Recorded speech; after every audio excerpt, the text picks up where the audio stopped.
Let's face it, most people working regular jobs dream about becoming successful with their own business ideas. So today, Achievers, I'll be interviewing Bobby Lopez, a brave content creator who left his 9-to-5 to start Herejes, one of the most provocative and successful podcasts in the Spanish-speaking world. Today, he'll share the secret sauce to pursue your true passions and make pretty good money in the process. So go grab your coffees and get cozy, because this will be an interesting chat.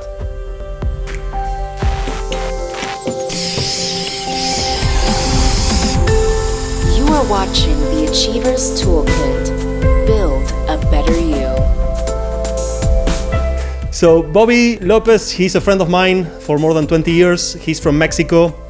He's a content creator, a YouTuber with a very large following, 116,000 followers and counting. You can see the play button there in the background. He's the co-founder of Herejes, which is one of the most popular podcasts in Mexico with around 130,000 listeners depending on the month. And also a stand-up comedian, a guy that does a bit of everything, really. And well, he's making a full living out of this. So he has no 9-to-5 job. So he achieved that freedom that most people want, and few are brave enough to pursue, and very few are lucky enough to obtain. So we're going to be picking your brain, Bob, today. That's nice. I'm very happy to be here and to talk about all these topics. I'm really passionate about people finding how to do what they love for a living. Where do you want to start? Well, I want to start maybe with, let's go back to the origins, when I met you back in 2006, and this is going to make us look very old. But yeah, we met in 2006. It sounds like last century. You studied business. You were studying business in college, which is the same thing I studied. I went to college and I did business as well. So most people that study business and they get the degree, they hang the diploma on the wall, then they apply for a job in a company and they become employees. Yeah. They become somebody else's employee. In your case, you chose the hard path, which is to build something from absolute scratch on your own. It's your online business, your podcast, YouTube, your media company. So why did you choose that path? Out of desperation, basically, because inspiring.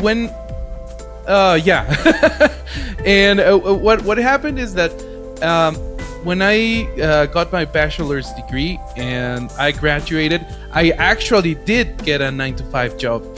First, I worked at a company named Sigma Alimentos. I worked there for a couple of years. Then they closed down the division where I worked. After that, I ended up working for the taxing administration system for the government here in Mexico.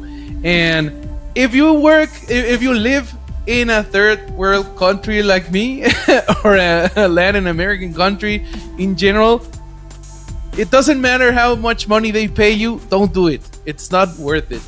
And probably for me, that was the most soul-crushing job I've ever had. I had to get there 9 in the morning, and I got off at 8 in the evening. My commute was an hour and a half to and from my job, so it was very soul crushing. Yeah. When I first, for example, the first time I saw The Office, the show, it was just like that, except you change paper products for taxing stuff. So I tried to survive. I was making a living, but it was very frustrating. Most of the money that I was earning, I was spending on stupid stuff, like on video games, on clothes, stupid stuff that didn't really add anything to my life. And I was very frustrated until one day I had the most frustrating and infuriating boss I've ever could imagine. And that was the tipping point. One day I got home and I spoke with my girlfriend, my then girlfriend, now my wife, and also I spoke with my parents. and I told them I can't do this anymore. This is more than I can handle. This is destroying my soul. Yeah. I need to get out of here. And on that talk with my girlfriend, I told her I need to make a career change, and this is going to be difficult. This is going to be hard. I'm probably not going to have any money for I don't know how much time. Yeah. But her, my parents, my sisters, everyone was very supporting. And so a couple of weeks later, I was out of a job. and I didn't know what I was going to do. I started job hunting. I wasn't having any luck. I started working with my dad, and that was difficult. If your family has the privilege of having a family business, you may know how things go. That previous generations are very difficult to change. It's very difficult to change their minds. They are set in their ways, and so that was very difficult for me. So after a while, my father had a very successful business transaction, and from that transaction he gave me a loan, and with that loan I tried to establish a business which flunked. It was a pharmacy. A pharmacy? I didn't know this. Yeah, and that flopped hard. I didn't pick the spot well, and it was a very dangerous neighborhood. I ended up getting mugged. It was it was hard. And after that, I was out of a job again. And as luck would have it, one of my passions has from something like 2004 till now is photography. And I was doing it like amateur photography, like just trips, friends. And my sister was getting married. I took some pictures for her so that she could use on her invitation and the save the date letter and all that stuff. And she liked it a lot. And after that, one of her friends wanted some pictures. And after that, another one of her friends. And that was the first time that I started doing something that I loved. Yeah. Because before I had this idea that if I wanted to do something that I loved, first I had to be financially successful. So it didn't matter how much I had to sacrifice my soul for financial success. First I had to do that, and then I would do something like that I loved. So that's a little bit the trip that I had. After that, one thing came after the other. I started doing videography. From that, I learned how to put up a podcast together, and when it was like the perfect storm. I knew how to edit, I knew how to do video, and I put together like the correct group of people with the correct set of topics. And when we uploaded the podcast to YouTube and Spotify on the different platforms, at first it seemed like little. Our first episode had like 100 different users, but for me it was a big win. 100 people listening to what you had to say. It was very refreshing. So that's a little bit the journey that I had from office worker to content creator. I think your story, you took us through your journey up to the point where you start the podcast. Yep. And you start your YouTube channel, and you start, your media presence. What about then? Because after that, I remember you told me, I'm launching this podcast. And between that point where you launched and the point where you actually made any money, let alone real money, like good money to live off, that was a long journey as well. It was a very long journey. The thing with content creation is that you can score some pretty big hits with some individual pieces of content. You can go viral with a certain video, for example, but that doesn't guarantee that your channel or that your brand is going to stay relevant. A good friend of mine who's also a content creator here in Mexico, whose name is Ofelia Pastrana. Love you, Ofelia. She told me, she said this to me: For us content creators, the trick is to stay relevant. That's what you have to do, and that's what you have to pursue if you want to do this for a living. So, and for you to stay relevant, you don't have to focus on these big hits. You have to work on establishing a brand. That's the big goal, and that's not. It's not a sprint. It's a marathon. So, for me specifically, I talk about the topics that we talk about are critical thinking, topics around religion, politics, pop culture. So, what we established is the credibility. That's what we try to achieve. So when people look at our content, they know what they are going to get. Yeah. And for you to achieve that, it doesn't happen in a month or 2 months or 6 months. It takes years. For us, it took 6 years, and we are still working on that. From not being able to make a profit to making a substantial profit, it's a matter of years, right? Yeah, it's a matter of years. For the first 2 years, I think, I had to put money into the project and put work. I was editing the videos myself. Yeah. The motion graphics for the intro, I did it myself. I was paying for the software. Everything we were doing ourselves. Mostly me. Regarding the technical stuff, my business partners, they mostly did the scripts for the content and recording, but after that it was just mostly me. So yeah, to achieve something like this, you can't give up when it starts getting inconvenient, or when you get bad comments, or when you put out a video that only has 10 views. You can't put your arms down. You have to keep slogging. yeah. Well, you just use the word achievement, and you achieved this after many years, and that's why this channel is called The Achievers Toolkit, and that's why you are here. What can you tell other content creators or entrepreneurs? Do's and don'ts. Any wisdom you can share? I can give you, I think, if you have a project and you are trying to achieve that specific project, I think that I can give you 2 actionable pieces of advice. First is one that I got from stand-up comedy. Okay. You need to write more.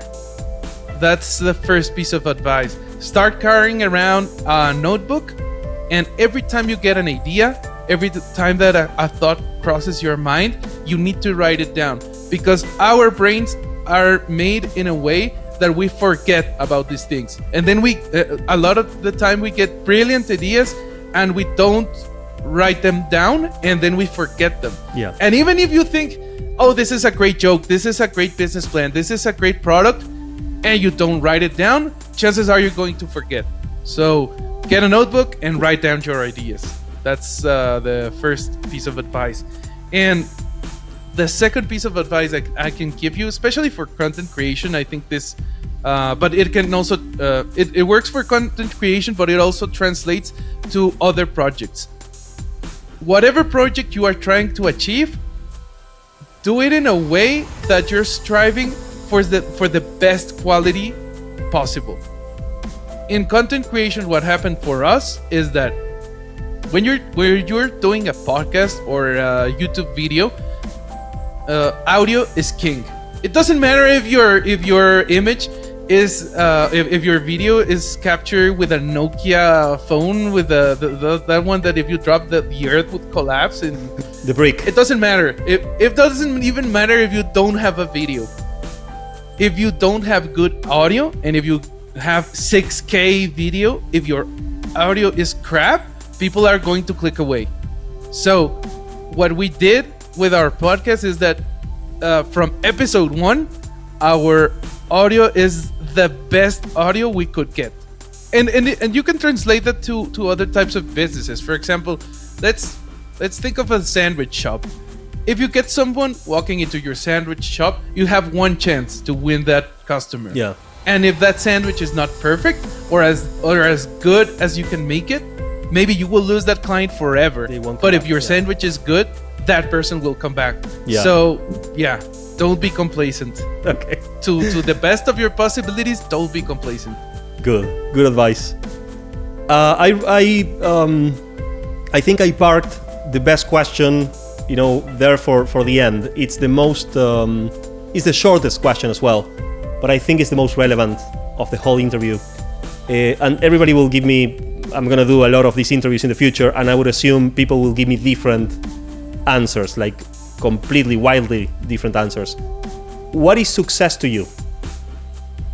That's the question I was most looking forward to, because I think nowadays we are being bombarded by messages of what success is supposed to look like these red pillar guys, these business gurus that try to sell you on private planes, on supermodels and yachts, and this is making mostly young people not questioning themselves what success looks like to them.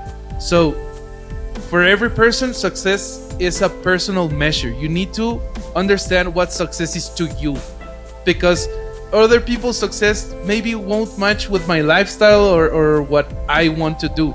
And for me, success is the well-being of my family. That's I think my most important measure of success. But also I love getting my ideas out to the world. That brings me a lot of joy, and that's something I established for our channel and for other types of content that we have been making.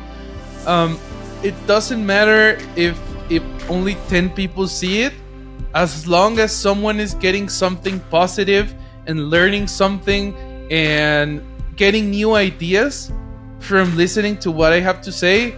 That's what makes me happy. Yeah, we share a very similar definition of success. And by the way, just as a side comment, we are trying to put together a feature film. We might be working together with Bob. We'll see how it comes. Looking forward to it. Looking forward, we'll see. Great. We are a bit crazy, okay? We are. Fingers crossed. Yeah, we like challenges. So the next challenge for next year will be trying to put together a feature film. Yep. So we'll see. We'll see how it goes. It's an achievement if we manage to pull that off. Bob, thank you so much for being with us today. I'm gonna send you a copy of my book. Oh, great. Yeah, you'll get a copy. I don't know when exactly. I don't know how long it takes to deliver to Mexico, but at some point. Maybe I'll have to fly over there to get it personally. Maybe, yeah, maybe that will be cheaper on the shipping to Mexico. I'll bring a bottle of 400 rabbits to. Oh, by the way, guys, 400 rabbits is mezcal from Mexico that Bob brought last time he came. It didn't last long, did it? No, it didn't last long. It's no. You drink it like it's water. Let's not go there. Let's keep it family friendly. Achievers, I really hope you liked this interview with my friend Bobby Lopez. If you understand Spanish, you can follow him. I'm gonna put all the links to his social media and his podcast down below. And I'll see you on the next one. There's more interviews coming. I'm gonna do one of these every couple of months. So stay tuned. And thanks everyone. Thanks Bob, and thanks everybody for watching. Ciao. Thanks guys.